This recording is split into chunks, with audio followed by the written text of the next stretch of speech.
నమస్కారం వార్తలకు స్వాగతం. ముందుగా ముఖ్యాంశాలు. YS Sharmila press meet. Party కోసం ప్రతి ఒక్కరూ కలిసికట్టుగా పనిచేయాలని కార్యకర్తలకు పిలుపు.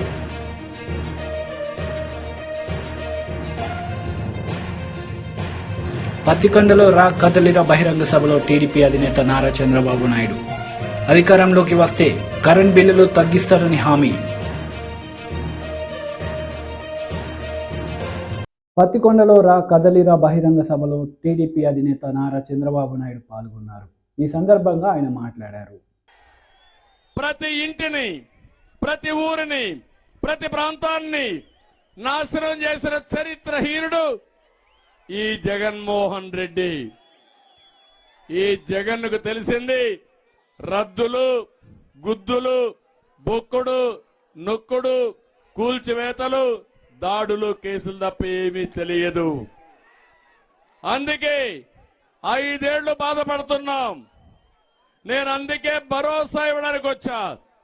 మళ్ళీ మీ భవిష్యత్తు బంగారు భవిష్యత్తు చేసే బాధ్యత తెలుగుదేశం, జనసేన తీసుకుంటామని చెప్పి నేను మీ అందరికీ విజ్ఞప్తి చేస్తున్నా. ఈ జిల్లా ఉంది 365 కోట్లతో జైన్ ఇరిగేషన్ ప్రాజెక్ట్ ని మొదలుపెట్టాను. దాన్ని కూడా నిలిపేశాడు. నేను అడుగుతున్నా, అది ఆ ప్రాజెక్ట్ వచ్చుంటే మైక్రో ఇరిగేషన్ లో మంచి ప్రాజెక్ట్ అయ్యేది. నేనున్నప్పుడు రాయలసీమకి, ఈ కరువు ప్రాంతాలకి 90% సబ్సిడీతో డ్రిప్ ఇరిగేషన్ ఇచ్చాను. ఈరోజు ఉందా తమ్ముళ్ళు అని మిమ్మల్ని అడుగుతున్నా. మళ్ళీ హామీ ఇస్తున్నా. ఇప్పుడే శ్యాంబాబు అడిగినట్టు మళ్ళీ 90%తో డ్రిప్ ఇరిగేషన్ ఇచ్చే, సబ్సిడీతో డ్రిప్ ఇరిగేషన్ ఇచ్చే బాధ్యత నాదని మా రాయలసీమ ప్రజలందరికీ తెలియజేస్తున్నా. నందికొట్కూరులో మెగా సీడ్ పార్క్ తీసుకొచ్చాం 650 కోట్లతో. అది కూడా పోయే పరిస్థితి వచ్చింది. కర్నూలులో మీరు ఒకసారి చూస్తే నేనే ఆ రోజు ఎయిర్పోర్ట్ ఉండాలి, కర్నూలు జిల్లా అభివృద్ధి కావాలని 90 కోట్ల రూపాయలతో 18 నెలల్లో ఎయిర్పోర్ట్ కూడా కట్టాం. ఇంకో పక్క ఓర్వకల్లో ఇండస్ట్రియల్ టౌన్షిప్ క్రియేట్ చేశాం. ఆ రోజు నేను ఒకటే చెప్పాను, కర్నూలుని అభివృద్ధి చేయడం కోసం హైకోర్టు బెంచ్ కూడా ఇక్కడ పెడతానని చెప్పిన పార్టీ తెలుగుదేశం పార్టీ. ఇతను వచ్చి మాయ మాటలు చెప్పాడు. ఏది పెట్టే పరిస్థితి లేదు. మళ్లీ హామీ ఇస్తున్నా, కర్నూలులో హైకోర్టు బెంచ్ పెట్టే బాధ్యత తెలుగుదేశం పార్టీ తీసుకుంటామని చెప్పి కూడా నేను మీకు తెలియజేస్తున్నా. ఈ రోజు ఇక్కడ నేను చూస్తున్నాను, విండ్ ఎనర్జీ, గాలితో కరెంటు తీయడం. ఈ కర్నూలు జిల్లాని సోలార్ గాని, విండ్ ఎనర్జీ గాని చేసి మీకు ఎలాంటి ఇబ్బందులు లేకుండా చేయాలని, కరెంటు ఛార్జీలు తగ్గించాలని నేను ఆలోచించాను. నేను ఈరోజు అడుగుతున్నా మిమ్మల్ని, ఈ ముఖ్యమంత్రి చెప్పింది కరెంటు ఛార్జీలు తగ్గిస్తానని చెప్పాడు. తగ్గించాడా తమ్ముళ్ళు అని మిమ్మల్ని అడుగుతున్నా. 9 సార్లు పెంచాడు, అవునా కాదా అని మిమ్మల్ని అడుగుతున్నా. ఒకప్పుడు 200 రూపాయలు కరెంటు ఛార్జీ, ఇప్పుడు ఎంత ఉందా అని మిమ్మల్ని అడుగుతున్నా. 1000 రూపాయలు అవునా కాదా అని మిమ్మల్ని అడుగుతున్నా. అంటే ఇష్టానుసారంగా కరెంటు ఛార్జీలు పెంచి అవినీతికి పాల్పడి మిమ్మల్ని అందరినీ దగా చేసే పరిస్థితికి వచ్చాడు. మళ్లీ హామీ ఇస్తున్నా, కరెంటు ఛార్జీలు పెంచకుండా నాణ్యమైన కరెంటును మీకు ఇచ్చే బాధ్యత తెలుగుదేశం పార్టీ తీసుకుంటామని మీ అందరికీ హామీ ఇస్తున్నా. ఇంకో పక్క ఈ కర్నూలు జిల్లాలో సోలార్, విండ్ కరెంటు తయారు చేస్తాం, పంప్డ్ ఎనర్జీ కూడా పెడతాం. సబ్ స్టేషన్ వారిగా కరెంటు తయారు చేసుకుని అక్కడనే సమర్థవంతంగా ఎంత కరెంటు వినియోగానికి కావాలనో ఇచ్చే బాధ్యత తెలుగుదేశం పార్టీ తీసుకుంటామని కూడా మీకు హామీ ఇస్తున్నా. రైతులందరికీ ఒకటి హామీ ఇస్తున్నాను, మీకందరికీ సోలార్ ఎనర్జీ ఇచ్చి మీరే కరెంటు ఉత్పత్తి చేసుకుని మీకు అవసరమైన కరెంటు వాడుకుని, అవసరమైతే మీ ఇండ్లకు కూడా వాడుకుని మిగులు కరెంటు గవర్నమెంట్కి ఇచ్చేట్టుగా ఏర్పాటు చేసే బాధ్యత నాది. దానివల్ల మీకు వైఎస్ షర్మిలారెడ్డి మీడియా సమావేశం నిర్వహించారు. ఈ సందర్భంగా ఆమె మాట్లాడుతూ ప్రతి ఒక్కరూ పార్టీ కోసం కలిసికట్టుగా ఉండి పనిచేయాలని ఆమె పిలుపునిచ్చారు. ఈ సందర్భంగా ఆమె ప్రసంగించారు. అనంతపురం జిల్లా అంటే నాన్నకు రాజశేఖర రెడ్డి గారికి చాలా ప్రియమైన జిల్లా. ఎందుకంటే ఈ జిల్లా కరువు జిల్లా, మన దేశంలోనే అతి తక్కువ వర్షాభావం ఉన్న జిల్లాలలో ఇది 2వ స్థానం. అందుకే అనంతపురం జిల్లాకు ఎంత చేసినా తక్కువే. ఈ ప్రజలను బ్రతికించుకోవడం, వాళ్ళ అభివృద్ధి ఒకటే మార్గమని పూర్తిగా నమ్మాడు రాజశేఖర రెడ్డి గారు. రాజశేఖర రెడ్డి గారికి ముందు కనీసం అనంతపురం జిల్లాకి మంచినీళ్లు కూడా సరిగ్గా రాకపోతే రాజశేఖర రెడ్డి గారు ముఖ్యమంత్రి అయిన తర్వాత రఘువీరారెడ్డి అంకుల్ గారి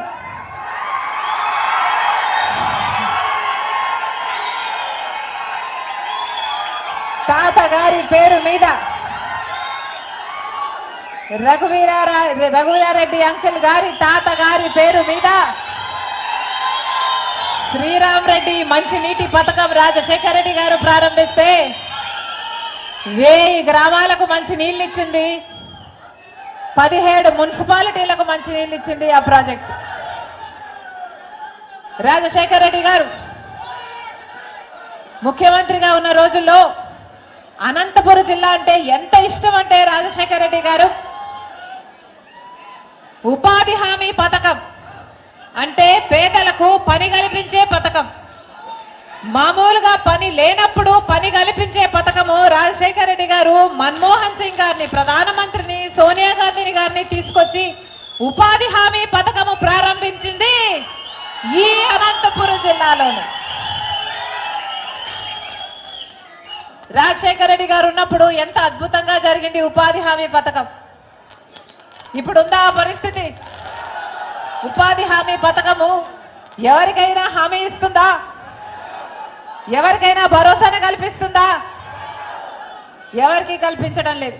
రాజశేఖర రెడ్డి గారు ముఖ్యమంత్రిగా ఉన్నప్పుడు ఇదే అనంతపురం జిల్లాలో 20 లక్షల ఎకరాలకు పైన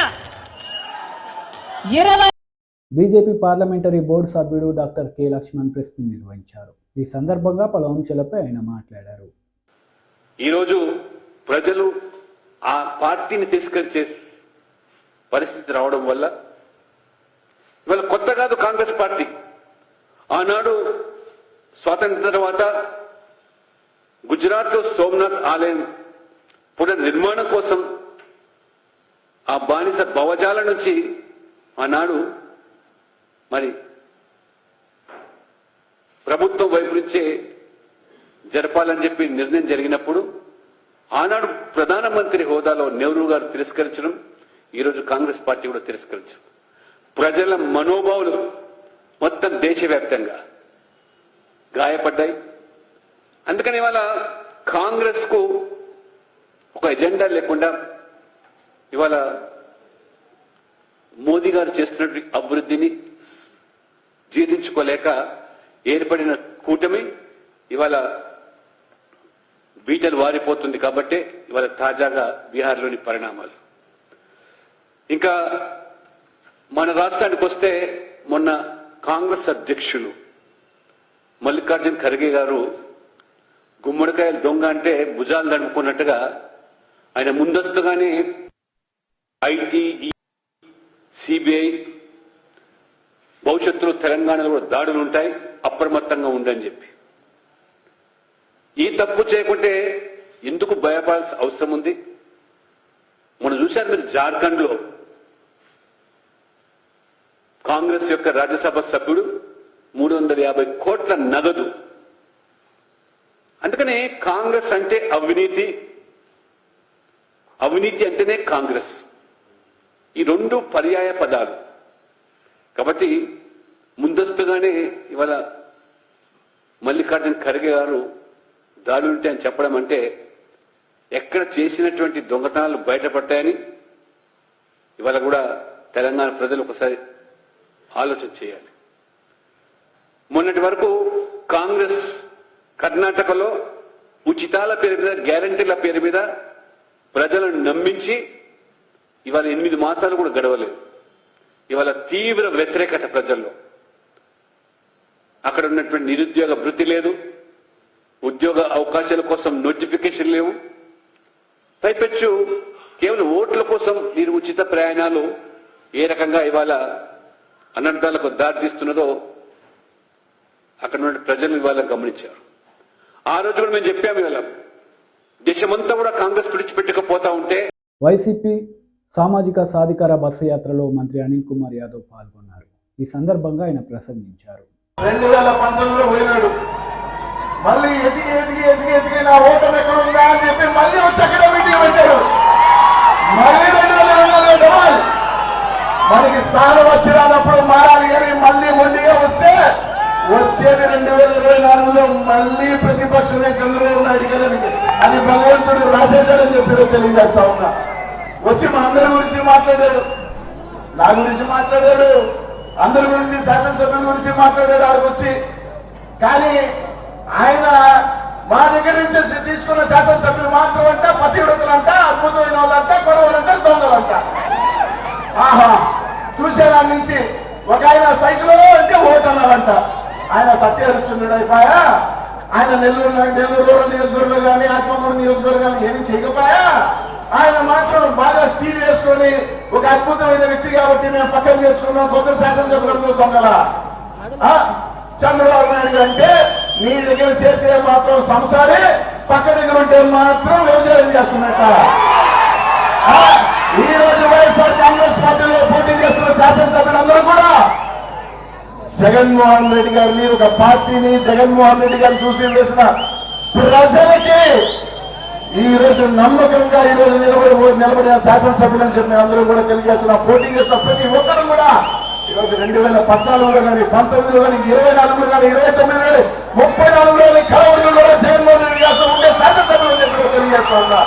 నువ్వు తెచ్చుకున్నావు వ్యక్తిలో వేదిక మీద ఉన్నారు, ఎవరు ఏ పక్క ఉంటాడో తెలియదు. 2024 పక్కన నీ పక్కన ఉంటారో కూడా తెలియని పరిస్థితుల్లో ఈ రోజు నువ్వు వచ్చి నెల్లూరు నగరంలో మా గురించి మాట్లాడుతున్నావంటే ఇంతకన్నా దౌర్భాగ్యమైన పరిస్థితి లేదని చెప్పి తెలియజేస్తా ఉన్నా. మరొకటి, నిన్న చూసా ఏబిఎల్లో అనిల్ అలిగి వెళ్ళిపోయాడు. జగన్మోహన్ రెడ్డి గారికి ఏదో ఇది అనిల్ని మారుస్తున్నాడు కాబట్టి జగన్మోహన్ రెడ్డి గారి ఈ వేదిక మీద నేను చెప్తున్నా, రాష్ట్ర బ్రేకింగ్ వేసుకుంటావు రాధాకృష్ణకి చెప్తున్నా, అరే బిడ్డ అనేక సార్లు చెప్పా, మళ్ళీ చెప్తున్నా, చాలా సార్లు చెప్పా, మళ్ళీ చెప్తున్నా, జగన్ అన్న ఏది చెప్తే అదే శిరోధారి అనుకుని భావించే వ్యక్తిని అనిల్ కుమార్ గారు. నన్ను పిలిచి ఇక్కడికి వెళ్ళు అంటే శిరస వహించి పోతా జగనన్న కోసం అని చెప్పే. అలాగే ఈరోజు జగనన్న నర్సరావుపేట పొమ్మన్నా పోతా, లేకపోతే ఇంకో దగ్గరికి పొమ్మన్నా పోతా, ఇంకో ఎంపికన్నా పోతా. 2 సార్లు శాసనసభ్యుడు చేశాడు, మంత్రిని చేశాడు. ఈ రోజు గూడూరులో నిలబడి 10 మంది నా కోసం చప్పట్లు కొట్టినా, నేను ఇంకో ప్రాంతానికి పోయి నా దగ్గరకు వచ్చి సెల్ఫీ తీసుకున్నా, నేను చిత్తూరుకి వెళ్ళి ఇంకో మూలకి వెళ్ళి నా 10 మంది నన్ను గుర్తించినా, లేకపోతే ఎయిర్పోర్ట్ లో నిలబడి సెల్ఫీ తీసుకున్నా, అది ఎంతో కూడా జగన్మోహన్ రెడ్డి గారి చలవ. జగన్మోహన్ రెడ్డి గారు మినిస్టర్ కాకాని గోవర్ధన్ రెడ్డి మీడియా సమావేశం నిర్వహించారు. ఈ సందర్భంగా టీడీపీ నేతలపై ఆయన మండిపడ్డారు. వచ్చేస్తుంది, నేరుగా రైతులకు ఇస్తున్నాం. ఎరువులు ఏ విధంగా ఇస్తున్నాం? నీ హయాంలో ఎరువులకు సంబంధించి సరైనటువంటి ఇది లేక రైతులకి అధిక ధరకు అమ్మారు డీలర్. నీకు ఎప్పుడన్నా నియంత్రణ ఉన్నదా? మీరేం చెప్పారు?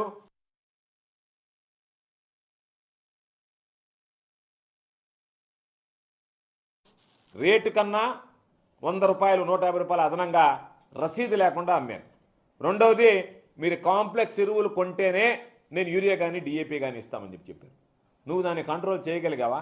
కనీసం టాస్క్ ఫోర్స్ని పెట్టగలిగావా? వాటిని ఏదన్నా కంట్రోల్ చేయగలిగారు? మీరు వదిలేశారు, జనాన్ని వదిలేశారు, రైతులను.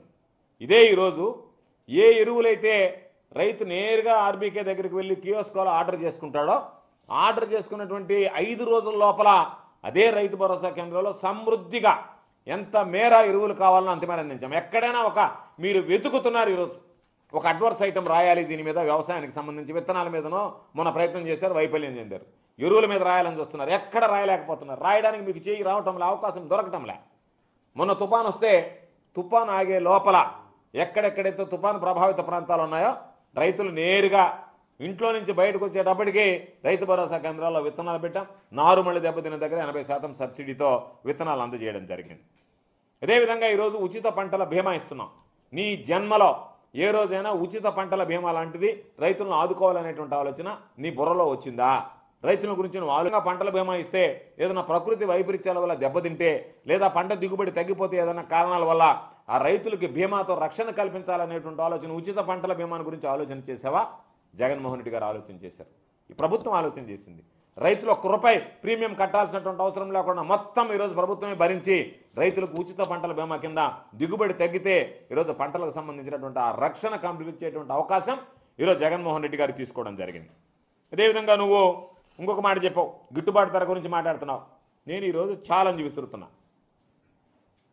గిట్టుబాటు ధరకు సంబంధించి గిట్టుబాటు ధర లేకపోతే చేతులు ఎత్తేసావు. ధాన్యం కొనుగోలు కేంద్రాలు ఓపెన్ చేయలేకపోయావు. ధాన్యం కొనుగోలు కేంద్రాల్లో ధాన్యం కొనకుండా పోయావు. ఆ రోజు ప్రతిపక్షంలో మేము అడిగితే అధికారులు చెప్పినటువంటి మాట, మాకు ఇంతకన్నా మించి కొనొద్దన్నారు, మాకు కోటా విధించారు, ఇదిగో మేము ఇన్ని టన్నులే కొంటాం, ఇన్ని టన్నులు మించి మేము కొనము అని చెప్పారు. ప్రభుత్వం ఏమో ప్రతి గింజ కొంటాం అని స్టేట్మెంట్ ఇస్తే ఆ రోజు కమిషనర్ సివిల్ సప్లైస్ దగ్గర నుంచి, డిస్ట్రిక్ట్ సప్లై ఆఫీసర్ దగ్గర నుంచి, డిఎం సివిల్ సప్లైస్ దగ్గర నుంచి, కలెక్టర్ దగ్గర నుంచి జాయింట్ కలెక్టర్ దాకా అందరిని అడిగితే, సార్ మాకు ఇచ్చినటువంటి పరిమితి అయిపోయింది, మాకున్నటువంటి కంప్యూటర్ క్లోజ్ అయిపోయింది, ఇంకా మాకు వెయ్యి బిర్చి మీరు తీసుకొచ్చినా, వెయ్యి స్లిప్స్ ఇచ్చినా కూడా, వేమెంట్ స్లిప్స్ ఇచ్చినా కూడా ఇంకా జనరేట్ కాదు, మేము కొనలేము అని చెప్పి కనీసం ఏదో మొక్కుబడిగా మేము ధాన్యం కొనుగోలు చేసాము అని చెప్పి నువ్వు కొనుగోలు చేపట్టావు తప్ప రైతులు పండించినటువంటి ధాన్యాన్ని పూర్తిగా సంపూర్ణంగా కొనుగోలు చేయాలనేటువంటి ఆలోచన నీకు కలిగిందా? ఈరోజు నేరుగా ఆర్బీకేల దగ్గర BJP AP minority Morcha press Sheikh Baji press ని నిర్వహించారు. ఈ సందర్భంగా పలు అంశాలపై ఆయన మాట్లాడారు. దేశంలో గతంలో పద్మశ్రీ, పద్మభూషణ్, పద్మవిభూషణ్ అంటే ఆ ఎంపిక విధానం తీరుతెన్నులన్నింటినీ కూడా మార్చి ఇది ఉన్నతమైనటువంటి వాళ్ళకి, లేకపోతే రాజకీయంగా పదవులు ఉన్నటువంటి వాళ్ళకి, లేకపోతే రాజకీయ చరిత్ర నేపథ్యం ఉన్నటువంటి సంబంధం ఉన్న వాళ్ళకి కాకుండా అనేక రంగాలలో నిష్ఠానుతులైనటువంటి వ్యక్తులు, అది భూమిని దున్ని సాగు చేసేటువంటి కూలి కానీ, వ్యవసాయం చేసేటువంటి రైతు కానీ, సామాజిక లక్ష్యంతో కానీ, సైన్స్ అండ్ టెక్నాలజీ కానీ, విద్యాపరమైనటువంటి కానీ, లేకపోతే సంస్కృతిపరమైనటువంటి అంశాల్లో కానీ అనేక మంది అయినటువంటి వ్యక్తుల్ని పద్మశ్రీలుగా, పద్మభూషణలుగా గుర్తించినటువంటి గొప్ప ప్రభుత్వం, గొప్ప దార్శనికమైనటువంటి ప్రధానమంత్రి నరేంద్ర మోడీ గారు అని చెప్పి గర్వంగా తెలియజేస్తూ ఉన్నాం. అదేవిధంగా ఆంధ్రప్రదేశ్లో కూడా ఏదైతే వెనకబడినటువంటి ముస్లిం అనేటువంటి షేక్ హసన్ గారు, ఆయనకి పద్మశ్రీ ఇవ్వడం జరిగింది. అదేవిధంగా తృణధాన్యాలకు సంబంధించినటువంటి నిపుణుడు ఖాదర్ వలీ గారు, వారికి పద్మశ్రీ ఇవ్వడం జరిగింది. నిన్న 2024 పద్మశ్రీలో ఖలీల్ అహ్మద్ అని చెప్పినటువంటి నేత పని చేసేటువంటి, కార్పెట్లు వీవర్ చేసేటువంటి వ్యక్తికి పద్మశ్రీ ఇచ్చి దేశంలో ముస్లింలైనా కానీ, ఎక్కడ అనగబడినటువంటి వారైనా సరే, వృత్తులలో రాణించినటువంటి గొప్పవాళ్ళైనటువంటి వాళ్ళని గౌరవించుకున్నటువంటి విధానం ఎందుకు జరిగింది అని అంటే, ఈ దేశంలో మైనారిటీలు, మెజారిటీలు అనేటువంటి వ్యత్యాసం లేకుండా సబ్కా సాత్, సబ్కా వికాస్, సబ్కా విశ్వాస్ అనేటువంటి మాట ఏదైతే ఉందో దాన్ని రుజువు చేసినటువంటి ప్రధానమంత్రి నరేంద్ర మోడీ గారు. ఇది మనం ఊహించలేం. ఎక్కడో మారుమూల ప్రాంతాల్లో అనాథ శవాలకు దహన సంస్కారాలు చేసేటువంటి ఒక ముస్లిం ఉంటే ఆ ముస్లింని తీసుకొచ్చి పద్మశ్రీ ఇస్తారనేటువంటి ఆలోచన చేయలేం. మొన్న ఎవరైతే ఒక యూపీ నుంచి ఒక ముస్లిం చెప్తా ఉన్నాడు, రసూల్ అహ్మద్ అని చెప్పని, నేను అనేక సార్లు పద్మశ్రీ కోసం నేను ప్రయత్నం చేశాను, నాకు అవ్వలేదు. నరేంద్ర మోడీ గారు వచ్చిన తర్వాత నేను ముస్లిం కాబట్టి నాకు ఎట్టి పరిస్థితిలో రాదు అనుకున్నాను. నా యొక్క ఆలోచనలు తల్లకిందులు చేస్తూ మీరు నాకు పద్మశ్రీ ఇచ్చారనంటే దేశం చూసింది ఆయనలో ఉన్నటువంటి పనితనాన్ని, నైపుణ్యాన్ని, గొప్పతనాన్ని కానీ మతాన్ని కాదని చెప్పని రుజువు చేసినటువంటి ప్రధానమంత్రి నరేంద్ర మోడీ గారి యొక్క మాట ఆదర్శనీయమైనటువంటి అంశం. ఈ రోజున మైనారిటీల యొక్క అభ్యున్నతి దేశ సమాజంలో కలిసి జరగాలని చెప్పని భారతీయ జనతా పార్టీ కోరుకుంటూ ఉంటుంది. మెజారిటీల యొక్క అభివృద్ధి కూడా సమాజ అభివృద్ధిలో జరగాలని కోరుకుంటూ ఉంది. 140 కోట్ల మంది ఏదైతే భారతీయులు ఉన్నారో అందరూ అభ్యున్నతే నా లక్ష్యం అని చెప్పేటువంటి నరేంద్ర మోడీ గారి యొక్క నాయకత్వంలో ఆయన్ని ప్రశ్నించినటువంటి గతంలో ఒక మాట మీ ముందు ఉంచుతా ఉన్నాను. మీ మతం ఏమిటి అని ఆయన ప్రశ్నించినప్పుడు ఏ మతానికి మీరు అనుకూలంగా పనిచేస్తారన్నప్పుడు భారత్ నా మతం అని చెప్పినటువంటి ప్రధాన మంత్రి ఈ దేశ చరిత్రలో నరేంద్ర మోడీ గారు అని చెప్పని సందర్భంగా తెలియజేస్తా ఉన్నాను. మరి ఏ గ్రంథం ఆధారంగా మీరు రాజనీతిని పరిపాలిస్తారని చెప్పని అడిగినప్పుడు ఈ దేశానికి ఉన్నటువంటి ఒకే ఒక గ్రంథం, అది రాజ్యాంగమే. ఆ రాజ్యాంగం ప్రకారం పరిపాలిస్తారని చెప్పినటువంటి నరేంద్ర మోడీ గారి యొక్క ఔచిత్యమైనటువంటి ఆలోచనపరమైనటువంటి విషయాన్ని మీ ముందు ఉంచుతా ఉన్నాను. అయితే ఏ విధంగా అయితే నరేంద్ర మోడీ గారి యొక్క ఆలోచన జరుగుతుందో ఇదే రాష్ట్ర కార్యాలయంలో జనవరి 15వ తేదీన పద్మశ్రీ అవార్డు గ్రహీతలైనటువంటి మహబూబ్ కాళీషావలి గారిని, వారి దంపతుల్ని మా రాష్ట్ర బీజేపీ అధ్యక్షులు దగ్గుబాటి పురంధేశ్వరి గారి యొక్క చేతుల మీదుగా సన్మానం చేసుకోవడం జరిగితే ఉంది. అదేవిధంగా నిన్న గణతంత్ర దినోత్సవం రోజున జనవరి 26న దేశంలో పింగళి వెంకయ్య గారి వారసత్వంగా జెండాలు ఎవరు అమ్మకూడదు, కొనకూడదు, జాతీయ జెండాన్ని అమ్మకూడదు, కొనకూడదనే నినాదం మీద దాదాపు 26 సంవత్సరాల నుంచి సామాజిక సేవ చేస్తున్నటువంటి సమాజ సేవకుడు జెండా సుబాని అనేటువంటి ఏలూరు అనేటువంటి ఒక పెద్దలు ఎవరైతే ఉన్నారో వారిని నిన్న రాష్ట్ర అధ్యక్షులు వారు పురంధేశ్వరి గారి చేతుల మీదుగా, జాతీయ కార్యదర్శి సత్యకుమార్ గారి చేతుల మీదుగా వారిని సన్మానం చేసుకోవడం జరిగింది. ఈ రోజున మనం చూస్తూ ఉన్నాం సరికొత్త రాజకీయాలు, కొత్త పార్టీ నాయకులు, పాత సీసాలో కొత్త సారాలాగా వచ్చినటువంటి రాష్ట్ర ముఖ్యమంత్రి యొక్క చెల్లెలు, నిన్నటి వరకు జగన్ రెడ్డి, నేడు జగనన్న, రేపేమవుతాడో చూద్దాం అనేటువంటి పరిస్థితిలో ఉన్నటువంటి లెక్కలో ఉన్నటువంటి వివాదాస్పదమైనటువంటి అంశాన్ని వారు లేపినందుకు వారికి. వార్తలు ముగించే ముందు ముఖ్యాంశాలు మరోసారి. YS Sharmila press meet. Party కోసం ప్రతి ఒక్కరూ కలిసికట్టుగా పనిచేయాలని కార్యకర్తలకు పిలుపు.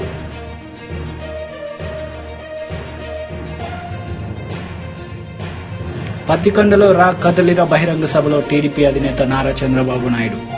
అధికారంలోకి వస్తే కరెంట్ బిల్లులు తగ్గిస్తారని హామీ. ఈ వార్తలు ఇంతటితో సమాప్తం. తిరిగి ప్రసారమయ్యే వార్తలు మళ్ళీ కలుద్దాం. అంతవరకు సెలవు. నమస్తే.